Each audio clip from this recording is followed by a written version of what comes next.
একটা হালাল পবিত্র রিজিক হোক, সেটা কৃষিকাজ, লজ্জার কিচ্ছু নাই। কৃষিকাজ লজ্জার কোনো প্রফেশন নয়, গর্বের প্রফেশন।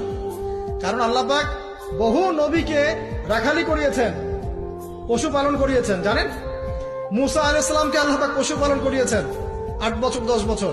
এগুলো কোনো লজ্জার প্রফেশন নয়, এটা গর্বের প্রফেশন। আপনি হালাল রিজিক, অর্থনীতি হোক, আপনার কৃষিভিত্তিক হোক, বা ব্যবসা করেন হালাল কোনো, বা গভর্নমেন্ট জব, বড় বড় গভর্নমেন্ট জবের জন্য ট্রাই করেন, সেটাও ভালো।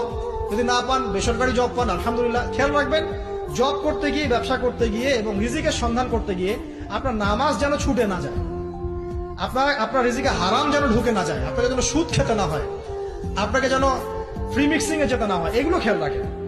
খেয়াল রেখে একটা হালাল রিজিকের সোর্স আগে বের করেন। প্রয়োজন উদ্যোক্তা হন, নতুন কিছু উদ্যোগ গ্রহণ করেন, উদ্যোক্তা হয়ে নিজে কিছু প্রতিষ্ঠা করে দেখান, এমন কিছু করেন। এরপরে আপনি বিয়ের ফিকিরটা করেন। রিজিকের ব্যবস্থাটাকে করে নেন, তারপরে ওদিকে যান। আপনার আপন ভাই হিসেবে আমি কথাগুলো বলছি, মনে করেন।